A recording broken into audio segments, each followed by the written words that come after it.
నమస్తే. నేను మీ కిషోర్ కుమార్. ఈ వీడియో మీరు మొదటిసారి మన ఛానల్‌లో చూస్తున్నట్టయితే దయచేసి ఈ ఛానల్‌ని సబ్స్క్రైబ్ చేయండి.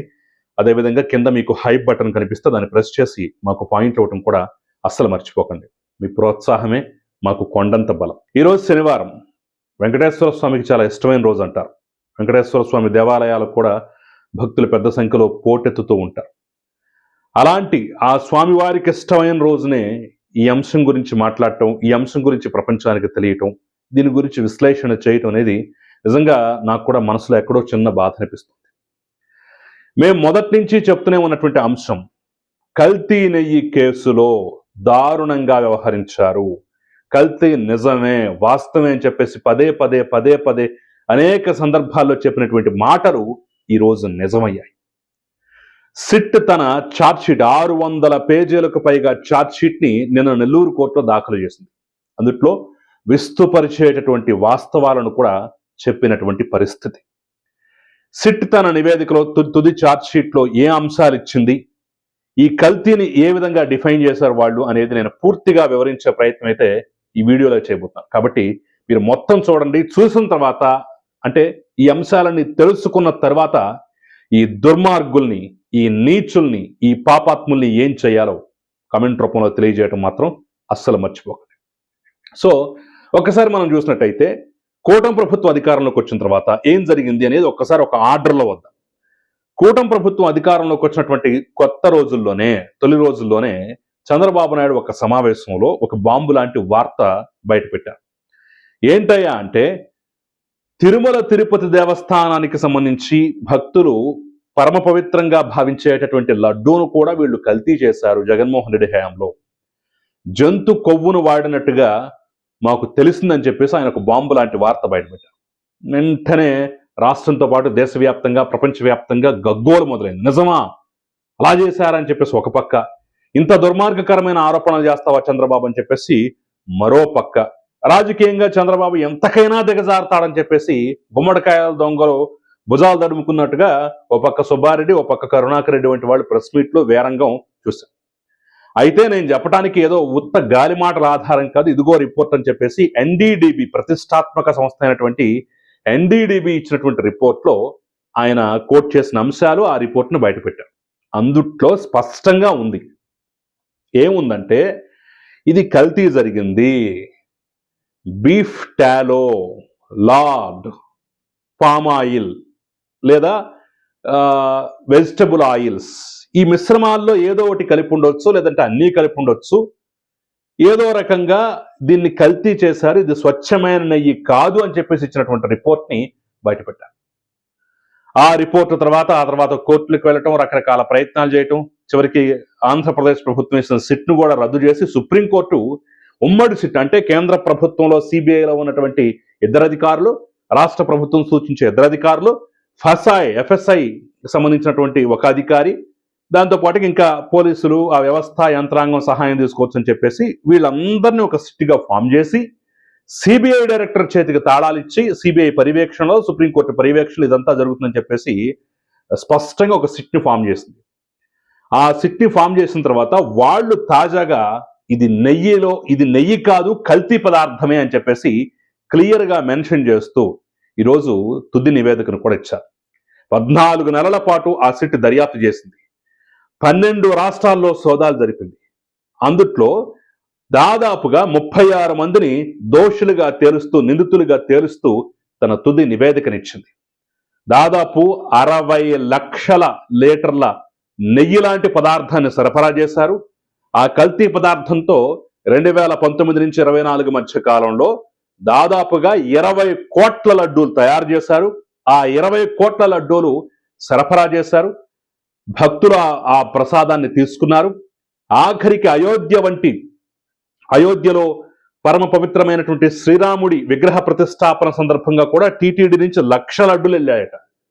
అది కూడా ఇలాంటి కల్తీ పదార్థం అయి ఉండొచ్చు అనేటువంటి అనుమానాలు కూడా వ్యక్తమవుతున్నాయి.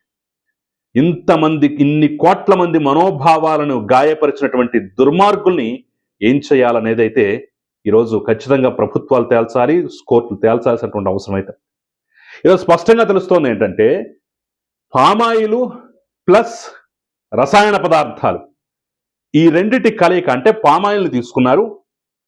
ఆ పామాయిల్కి రసాయన పదార్థాలు కలిపి నెయ్యిలాగా స్మెల్ వచ్చేలాగా, నెయ్యిలాగా రంగు వచ్చేలాగా, నెయ్యిలాగా రూపు వచ్చేలాగా, ఆ టెక్స్చర్ ఇదంతా నెయ్యిలాగా ఉండేలాగా పామాయిల్ని రసాయన పదార్థాలతో మిక్స్ చేసి ఈ యొక్క దుర్మార్గమైనటువంటి నెయ్యిని తయారు చేశారు.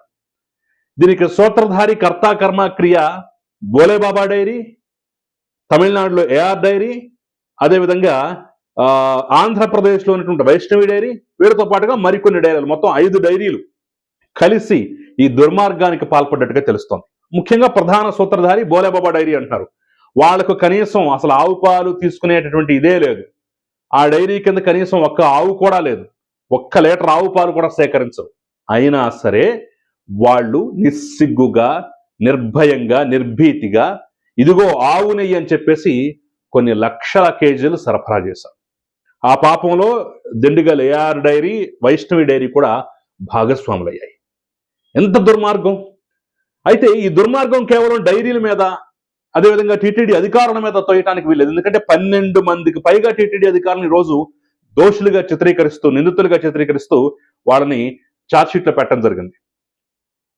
పెద్దల యొక్క సహకారం లేదా అంటే ఖచ్చితంగా ఉంది. మనం అందరం మర్చిపోతున్న అంశం ఏంటంటే పెద్దల యొక్క సహకారం కూడా పూర్తి స్థాయిలో ఉంది. ఈ బోలేబాబా డైరీ, ఈ ఏఆర్ డైరీ, ఈ వైష్ణవి డైరీ ఇలాంటివన్నీ, ఇలాంటి అసలు ఊరు పేరు లేనటువంటి లేదా అంత ప్రాచుర్యం లేనటువంటి డైరీలు మొత్తం ఏ రకంగా తిరుమల తిరుపతి దేవస్థానానికి సరఫరా చేశాయి? నెయ్యి అంటే నిబంధనలు మార్చబట్టి, ద్వారాలు తెరవబట్టి, టీటీడీ పెద్దలుగా కూర్చున్న వారు నిబంధనలు మార్చబట్టి, నేను గతంలో కూడా చాలా వీడియోలో చెప్పాను. మళ్ళీ ఆ లెక్కలన్నీ చెప్పేదానికన్నా బ్రీఫ్గా చెప్పే ప్రయత్నం చేస్తాం. ఒక డైరీ సంస్థ తిరుమల తిరుపతి దేవస్థానానికి సరఫరా చేయాలంటే వాళ్ళకి సామర్థ్యం ఉండాలి, వాళ్ళకి పేరు ప్రతిష్టలు ఉండాలి, వాళ్ళకు ఒక ట్రాక్ రికార్డు ఉండాలి, కొన్నేళ్ల పాటు సరఫరా చేసిన అనుభవం ఉండాలి, కొన్నేళ్ల పాటు సేకరించిన అనుభవం ఉండాలి. ఇన్ని లక్షల కేజీలు, ఇన్ని వందల కేజీలు అని చెప్పేసి కొన్ని లెక్కలు ఉంటాయి. ఆ లెక్కలకి సరిపోయేటటువంటి సామర్థ్యం వాళ్ళకు ఉండాలి. వీటన్నింటినీ తారుమారు చేసి, అంటే ఈ డైరీల కోసమే తారుమారు చేశారా, ఈ డైరీల కోసమే రూల్స్ మార్చారనే విధంగా అయితే వ్యవహారం అంతా జరిగింది. వైవి సుబ్బారెడ్డి చైర్మన్ హోదాలో ఇన్ని వందల కేజీలు, ఇన్ని వేల కేజీలు ఉత్పత్తి సామర్థ్యం ఉండాలంటే దాన్ని పూర్తిగా తొలగించి ఎంతుంటే సరిపోతుంది. తిరుమల తిరుపతి దేవస్థానానికి ఇన్ని కిలోమీటర్ల దూరంలోనే ఉండాలి ఆ డైరీ అని చెప్పేసి నిబంధనలు ఉంటే దాన్ని కూడా మార్చేసి మరో రకంగా, అంటే దూరం పెంచినా పర్వాలేదు అన్నట్టుగా, అంటే ఉత్పత్తి సామర్థ్యం ఇవన్నీ ఏమీ లేకపోయినా సరే నిబంధనలు పూర్తిగా, అంటే వీళ్ళకి ఏవైతే సామర్థ్యాలు ఉన్నాయనుకుంటున్నారో, వీళ్ళకి ఏవైతే రూల్స్ వర్తించే అవకాశాలు ఉన్నాయనుకుంటున్నారో వాటికి అనుగుణంగా ఈ రూల్స్ను కూడా మార్చేసి వాళ్ళందరికీ ద్వారాలు తెరిచేసి వాళ్ళ ద్వారా తక్కువ మొత్తానికి కోట్ చేయించేసేసి ఏదో తిరుమల తిరుపతి దేవస్థానానికి స్వామివారికి డబ్బులు మిగులుద్దాం అనే ఉద్దేశంతో చేశామని చెప్పేసి బిల్డప్ ఇచ్చేసి వాటన్నిటిని అలౌ చేశారు. తెరా వాళ్ళు చూస్తే 1 లీటర్ కూడా ఆవు పాలు కొనకుండానే పామాయిలు, రసాయనాలు, ఇప్పుడు చాలా మంది మర్చిపోతున్న విషయం, పామాయిలు అంటున్నారు, మరి ఎక్కడ జంతు కొవ్వులు, ఎక్కడ జంతు ఇది ఎక్కడ అని చెప్పేసి అనొచ్చు. ఆ రసాయనాల్లో ఏముండి తెచ్చాయో? పామాయిల్ ఒకటే కాదు కదా, పామాయిల్కి ఈ రంగు, రూపు, రుచి ఇదంతా కల్పించడానికి, ఆవు నెయ్యిలాగే చూపించడానికి కొన్ని రసాయనాలు మిక్స్ చేస్తారు. మరి ఆ రసాయనాలు ఎక్కడి నుంచి తీసుకొచ్చారో, ఎందులో నుంచి తీశారో, ఒకవేళ అందుట్లో ఏమైనా కలిసి ఉండొచ్చేమో, రకరకాల కొవ్వుల నుంచి ఏమైనా తీసుకొని ఆ రసాయనాల ద్వారా ఇచ్చేసి దీంట్లో కలపొచ్చేమో. ఇంకా అయిపోలేదు కదా వ్యవహారం. కల్తీ అయితే నిజమైన సంగతి తెలుస్తోంది కదా. ఎవరో అంటున్నారు, నరేష్ శ్రీరామణి అని చెప్పేసి ఒక జర్నలిస్టు ఉదయాన్నే ఫేస్బుక్ లో పోస్ట్ పెట్టారు. చాలా విచిత్రంగా అనిపించింది నాకైతే. నిజమే, వాస్తవం, ఆయన చెప్పింది 100కు 100 సార్లు నిజమే అని చెప్పేసి నాకు అనిపించింది. ఆయన పెట్టిన పోస్ట్ ఏంటంటే, కత్తిచ్చుకొని హత్య చేశాము అని చెప్పేసి మీరు మా మీద ఆరోపణలు చేశారు, కానీ ఫైనల్ గా దర్యాప్తు చేస్తే మేము కత్తితోగా చంపింది, గొడ్డలతో చంపామని చెప్పేసి తేలింది. కాబట్టి కత్తితో చంపాము అని చెప్పేసి మా మీద ఆరోపణలు చేసిన ప్రతి ఒక్కళ్ళు మా దగ్గరకు వచ్చి క్షమాపణ చెప్పాలి అని అన్నట్టుగా ఉంది వీళ్ళ వ్యవహారం, వైసీపీ వాళ్ళ వ్యవహారం. పామాయిల్తో కదా ఇదంతా చేసింది, జంతు కొవ్వు ఎక్కడుంది, కాబట్టి మీరందరూ క్షమాపణ చెప్పండి అంటారు. ఒరే బాబు, కల్తీ జరిగిందా లేదా, కల్తీ అవునా కాదా అనే దాన్ని వదిలేసి పామాయిల్తో చేశారా, జంతు కొవ్వులతో చేశారు, ఏమో ఆ రసాయనాల్లో ఏమో మిక్స్ చేసి వచ్చారు, ఇంకా తెలియదు కదా, ఇంకా దాని మీద ఇంకా వెళ్ళాలి కదా. అసలైతే కల్తీ మాట వాస్తవం. అసలు విషయాన్ని, అంటే మర్డర్ జరిగింది అనేటువంటి విషయాన్ని పక్కన పెట్టి మమ్మల్ని కత్తిచ్చుకు పొడిచామన్నారు, కానీ గొడ్డలతో చేశాం మేము, కత్తిచ్చుక పొడిచాము అన్నందుకు మీరు క్షమాపణ చెప్పాలి అంటే ఇది ఎక్కడ లాజిక్? ఇది కూడా అలాగే ఉంది. అది పామాయిల్తో కల్తీ చేసాము, రసాయనాలతో కల్తీ చేసాము, మేము జంతుకోవతో కల్తీ చేయలేదు కదా, కాబట్టి జంతుకోవ అన్న వాళ్ళందరూ క్షమాపణ చెప్పాలంటే అట్లే ఉంటుంది వైసీపీ తీరు. చాలా విచిత్రంగా లేదు? సో ఈరోజు 36 మందిని ఈరోజు దోషులుగా తేలుస్తూ 500 పేజీలకు 600 పేజీలకు పైగా ఛార్జ్షీట్ అయితే వేశారు. ఛార్జ్షీట్ ఇంకా పూర్తి స్థాయిలో బయటకు రాలేదు కాబట్టి అది మరికొన్ని రోజుల్లోనే వెలుగులోకి వచ్చే అవకాశం కూడా ఉంటుంది. ఆ ఛార్జ్షీట్ కనుక బయటకు వచ్చి పబ్లిక్ డొమైన్లోకి వచ్చిన తర్వాత పూర్తిగా చదివి దాన్ని కూడా విశ్లేషించే ప్రయత్నం అయితే నేను మరో వీడియోలో చేస్తాను. కాబట్టి ఈరోజు అందుతున్నటువంటి సమాచారం బట్టి చూసినట్టయితే ఎంత దుర్మార్గం అంటే, ఆ నిందితుల జాబితా చూసినట్టయితే AR dairy foods private limited A1, AR dairy MD Rajasekharan A2, Vaishnavi dairy director Pamil Jain A3, Vaishnavi dairy director Vipin Jain, అసలు వీళ్ళే ప్రధాన సూత్రధారులట. ఇట్లా చెప్పుకుంటూ పోతే బోలేబాబా డైరీ, వైష్ణవి డైరీ వాళ్ళకి సంబంధించిన ఎగ్జిక్యూటివ్ ఎంప్లాయీస్, వీళ్ళు టీటీడీ ఉద్యోగులు నాగేంద్ర ప్రసాద్, కర్మల శేఖర్, వీళ్ళందరూ ఇంత దుర్మార్గంగా వీళ్ళందరూ ఇట్లా మొత్తం చెప్పుకుంటూ పోతే 35 ఆఖరికి TTD deputy EO Polepalli Venkata Natesh Babu, deputy procurement retire జీఎంలు జగదీశ్వర్ రెడ్డి, సుబ్రహ్మణ్యం, ప్రళయ కావేరి, మురళీకృష్ణ, టీటీడీ గోశాల పూర్వ డైరెక్టర్ హరనాథ్ రెడ్డి, ఆ రోజు తొక్కిసలాటకు కారణమైన వ్యక్తిగా చెప్తుంటారు, technical director inspector committee member Mallam Mahender, ఇట్లా బోలెడు మంది, ఎం విజయభాస్కర్ రెడ్డి, బొత్తుల సురేంద్రనాథ్, అసలు వైవి సుబ్బారెడ్డి పిఏ చిన్నప్పన్న, ఇతని గురించి మనం ప్రధానంగా మాట్లాడుకోవాలి. కేజీకి 25 రూపాయల చొప్పున లంచం తీసుకొని, ఇందులో హవాలా అంశం కూడా ఉంది. ఈడీ కూడా ఎంటర్ అవ్వాలి. 250 కోట్ల రూపాయల టీటీడీ నిధులు ఈరోజు బుగ్గిపాలైపోయాయని చెప్పేసి అంటున్నారు. ఈ చిన్నప్పన్ అనే వ్యక్తి హవాలా మార్గంలో లంచాలు తీసుకున్నారు, కేజీకి 25 రూపాయల చొప్పున లంచాలు మాట్లాడారు, డైరీల దగ్గర నుంచి లంచాలు తీసుకుని అనుమతులు ఇచ్చారని చెప్పేసి ఇతని మీద ప్రధాన ఆరోపణ.